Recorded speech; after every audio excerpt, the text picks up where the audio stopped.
Hey everybody, I am David, and today I want to celebrate Power Rangers because Power Rangers, today is August 28th, and the series, the franchise, started August 28th, 1993, which makes the franchise 24 years old, and it's still going on today. How crazy is that? Man, I feel old every time new cast members are brought in to play Rangers, and now that they're younger than me, it feels always weird. I don't watch the series anymore, but I do keep up with the news on it, in what's going on, what's the latest edition. I do see maybe a couple of episodes here and there just to see what's going on in the latest season.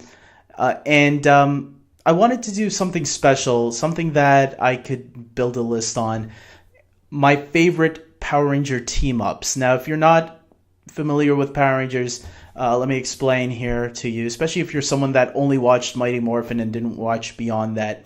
Power Rangers has these traditions where they would sometimes have one Power Ranger team teaming up with the newest Power Ranger team. Usually it would always be the season that came before it. The team that came before it would team up with the current team. And then next year they would do the same thing. Only for anniversary team-ups, like the 10th anniversary or the 15th anniversary. Or a couple of years back they did the 20th anniversary, where they would do multiple Rangers from different teams coming and teaming up with the newest team of Rangers. So I thought it would be a cool idea to put my top 10 seasons, because I've seen, or not seasons, my top 10 team-ups, because I've seen enough Power Rangers seasons where I've seen enough team-ups. And don't worry, for you younger fans out there, I have seen a little bit of some of the current seasons, especially the episodes where previous Rangers return. So I got some current seasons in here. That it shocked me when I had them on my list, because I thought about them and I'm like, yeah, those were pretty decent episodes for the newer season. So here we go. Let's start with the first one on my list. I have Power Rangers Mega Force Spirit of the Tiger. Now, because I watched all the way to RPM, I was able to watch Power Rangers Jungle Fury, which was like the second last Power Ranger series to be produced by Disney. And Casey was the Red Ranger, played by Jason Smith. And I actually liked Jungle Fury a lot. I thought towards the end of Disney's run with the franchise, I thought Jungle Fury was one of the better seasons that they did, and I enjoyed all the characters in that season. And Casey was a cool one because he was kind of like, he wasn't the best Red Ranger of all time, because he was actually the weakest one of the Jungle Fury group. Now, that might sound bad, but I actually thought it was a nice change of pace, because the Red Ranger is usually the strongest one of the group, and he can handle anything. But this was a Red Ranger who wasn't the strongest one of the group. He was kind of the runt of the group, if you will. And I actually thought it was really nice seeing Jason Smith return as Casey. Well, he didn't morph in this episode, which was another interesting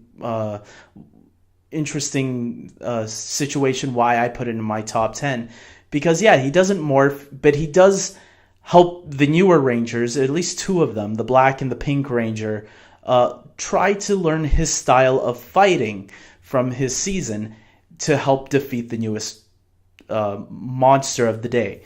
And I thought it was really cool. Of course, you do get the Jungle Fury suits in there, because Mega Force was the season where they were using the past suits, the past powers of every Power Ranger that came before them. So the Jungle Fury suits did make their way into the episode. And I gotta say, out of all the episodes of Mega Force, this is actually one of the better ones. And I haven't even seen all of Mega Force. I've seen mostly clips online. But this is one of the episodes that I did watch fully, and I really enjoyed it. Next on my list, I have Clash of the Red Rangers from Power Rangers Samurai. Samurai, believe it or not, Samurai is very mushy for me, because I do not remember anything that happened in that season.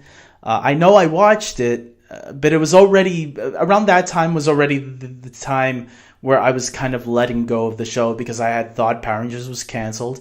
And Saban decides to bring it back with Power Rangers Samurai. No one thought a team-up would happen, since it was Saban's first time back with a new season. And no, they decide to bring back not all 5, or it was 7 Rangers in RPM, but they decided to bring back one of them, the Red RPM Ranger, played by Ika Darville in Power Rangers RPM. Now, here's the interesting thing. They had to put the actor's name who did the voice of the Red Ranger in this episode listed as another voice. But if you know Power Rangers RPM and you know what Ika Darville sounds like, it's clearly Ika Darville. And apparently it was a union or non-union thing, and Ika Darville wasn't going to give up his non-union or his union card up or something like that. I don't know how it works, but it had something to do with that. And so to not get in trouble, they had to hide his name under a different alias. With that out of the way, I thought it was a fun little episode seeing a Power Rangers from RPM return, because it was something that people didn't think was going to happen in the season, and it did. And as someone who was kind of using Samurai more as a background TV series while I was working on other things on the computer or busy with Twitter or whatever, this episode actually got my attention because RPM was a better season, and it was cool seeing at least one character from that season return. I thought it was, and the sad part is Power Rangers Samurai had a terrible cast of actors. I wouldn't tell them that to their faces, but they were pretty bad, except maybe for the Green Ranger, who was actually pretty decent. And it's funny how an actor who was only using his voice in this 2-part episode actually outshined the actors he was acting against. I just always think that's kind of funny, thinking about it. Next on my list from Power Rangers SPD, I have History. This was the Dino Thunder and SPD team-up, where the Dino Thunder Rangers from the year 2005, which is the year that Power Rangers SPD aired in, were transported to the future because Power Rangers SPD took place in the year 2025. And so the villains were trying to corrupt the Dino Thunder team to go and destroy the SPD team, but thankfully the Dino Thunder team escaped the villains' wrath and were able to team up with the SPD Rangers. But the SPD Rangers wanted to keep the Dino Thunder team under safety protocols because they were very important to the timeline of Power Rangers, because they have fought many battles and they were considered legendary, and some of the stuff that they would go on doing in life would eventually help SPD.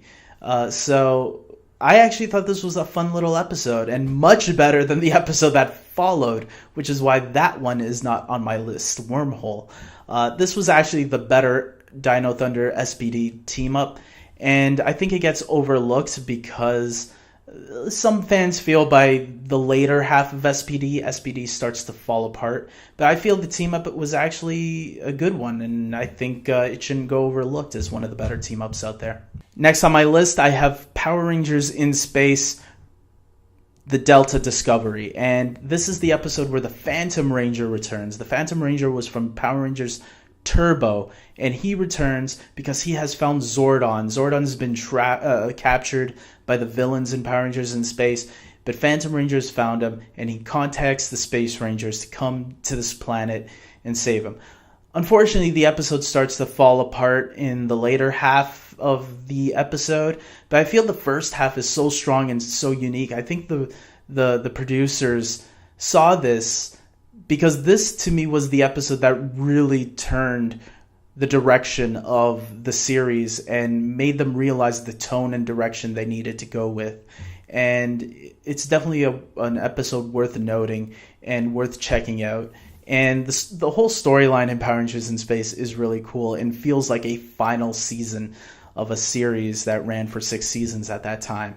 So if you haven't seen Power Rangers in Space, this episode is definitely a highlight. Next on my list, I have Power Rangers in Space, True Blue to the Rescue. This is the episode where Justin, the Blue Turbo Ranger, returns.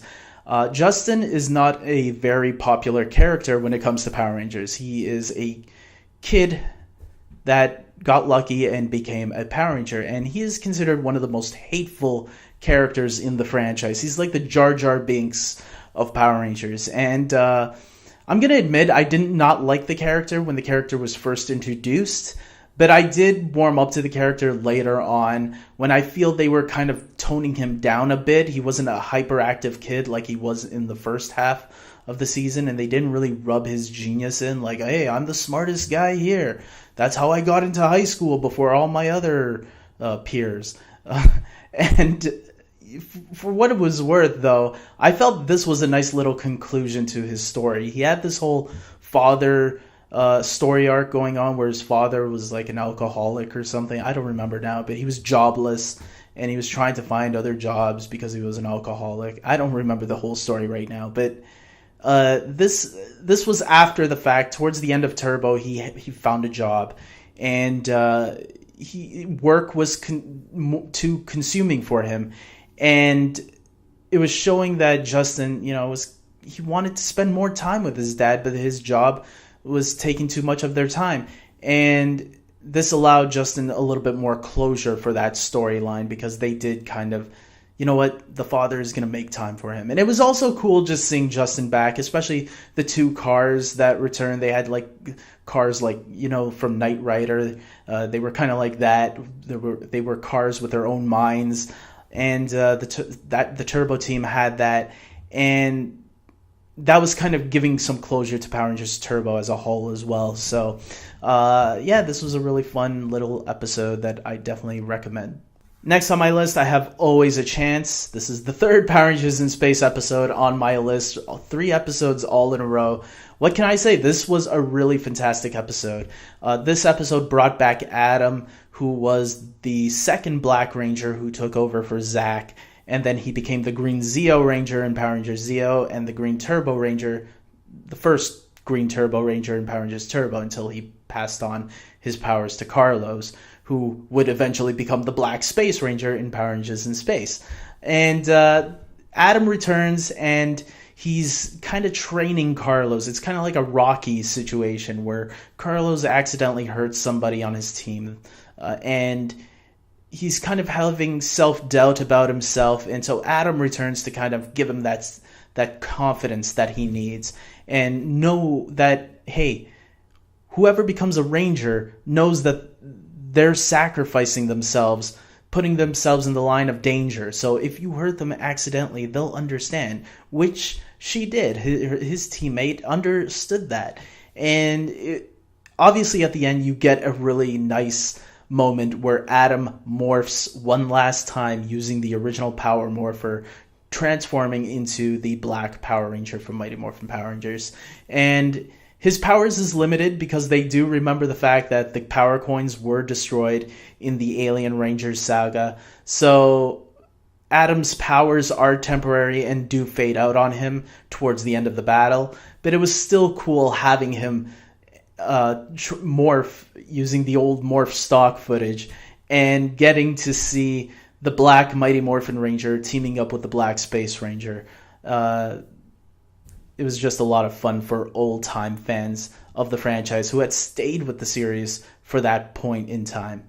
Next on my list, I have To the 10th Power from Power Rangers Lost Galaxy. This is the episode that had the Space Rangers, I was just talking about them, 3 episodes from those guys, teaming up with the Power Rangers Lost Galaxy. This was a fantastic team-up.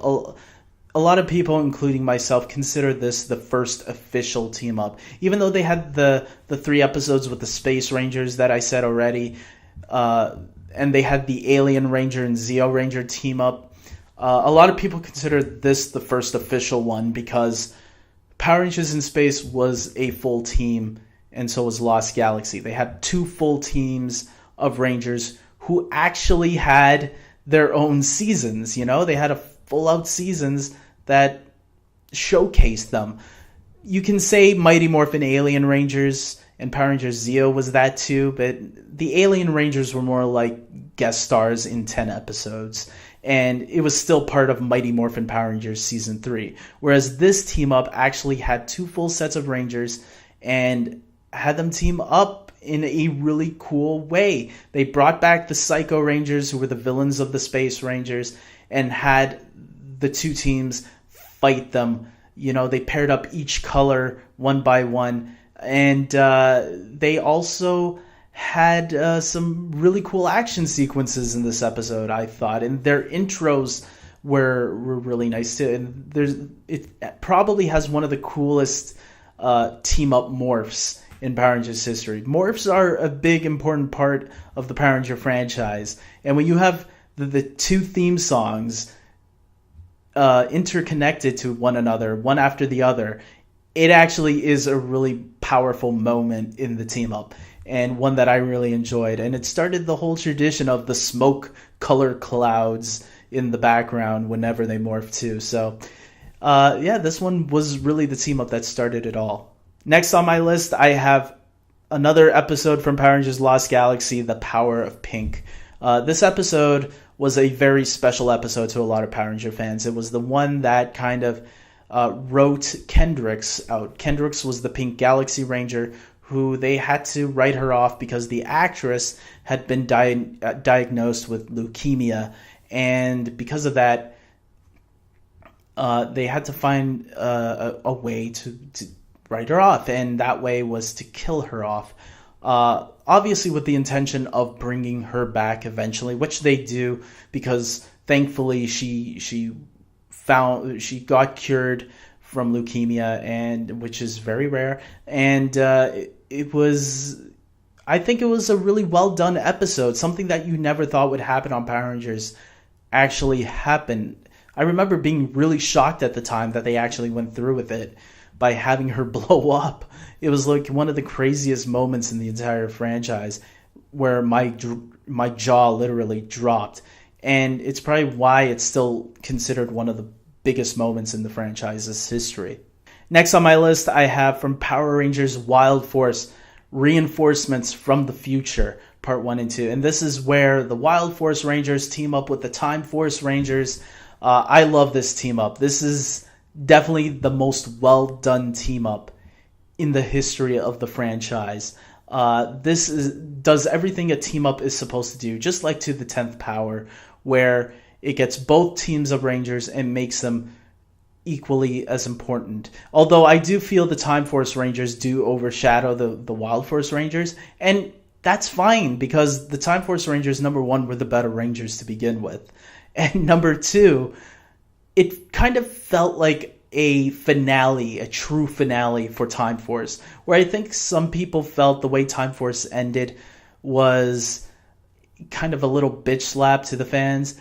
This one, I feel a lot of people felt, no, this gave us the closure we were hoping for from that season, by getting Wes and Jen back together, by giving Eric a little bit more, and even the rest of the Time Force Rangers, including the villains. Rancic, who was the main villain of Power Rangers Time Force, actually gets really good closure in this little team up. So yeah, this team up was really well done for longtime fans, especially fans of Power Rangers Time Force. I think we were rewarded with something really cool here. Finally, last on my list, also from Power Rangers Wild Force, Forever Red. If you are a longtime fan of the franchise, you're probably not surprised I have this one on my list. This episode brought 10 Red Rangers together for the first time. This was to celebrate the 10th anniversary of the series, and so far it's been the best anniversary episode of the franchise. It was really cool seeing all these Red Rangers return, including Jason David Frank, who played Tommy, the original Green Ranger, then White Ranger, and now he returns once more as the Red Zeo Ranger. And then you got Jason, the original Red Ranger, also returning to team up and teach these newbies a lesson. I think all the Rangers were given the right amount of screen time. What they did smart earlier on in the season, since this was Wild Force, they gave the Time Force Rangers less screen time because they already had their team up with the Wild Force Rangers, and they gave more to do for Tommy, Jason, Andros, and Carter and TJ, who weren't in a team up previously. So they had team ups with other seasons, but not in Wild Force. So we got a little bit more of them in this team up, which was really nice. And there were some really cool team up moments during the final fight. They brought back some interesting villains that no one thought would ever return. The remains of the Machine Empire. They didn't bring back like actual characters from the Machine Empire, but they found a way to bring back their legacy, and the legacy of Lord Zed and Rita too, with Serpentera, the Zord that Lord Zed and Rita used to have and control during the early days of Mighty Morphin. It was actually a really well done series with a lot of great Easter eggs to the franchise throughout, and I think that's what makes this episode really good. It's definitely a fan fiction come to life, and it was written by a fan. The 2 team-ups in Wild Force were actually written by a fan of the show who owned a website, and then, funny enough, got to live his dreams by, I guess, being part of the show. And it really shows with these 2 team-ups, with them being in my top 2, how much a fan can really appreciate it, knowing that another fan wrote it. I think it's fantastic, and I think these are the kind of episodes I wish we would get more of, especially the anniversary type. I think the anniversary seasons, you can make them like a fan fiction. That's when you can have fun with them, because that's what the fans really want, I think anyways. And for someone like me, who is a longtime fan, this was the best episode of all time as a one-off situation that was just a lot of fun, and it succeeded on that in every level. So guys, with that being said, that was my list. I hope you enjoyed it. Comment below, have you seen any of these team-ups? Are there any team-ups that I probably left off? I know a lot of people probably like other team-ups that are out there, like Trakina's Revenge, which was the Lost Galaxy Lightspeed team-up, or the Time for Lightspeed, or the Ninja Storm Dino Thunder team-up. There's a lot of team-ups out there that I know a lot of fans like. Don't talk about the Masked Rider team-up or the Ninja Turtles team-up. Those are crossovers. They're not team-ups. This was Power Ranger teams teaming up with other Power Ranger teams. So that's what a team-up is. Until next time, guys, I'm ending this video here because it's going way too long. And until next time, take care.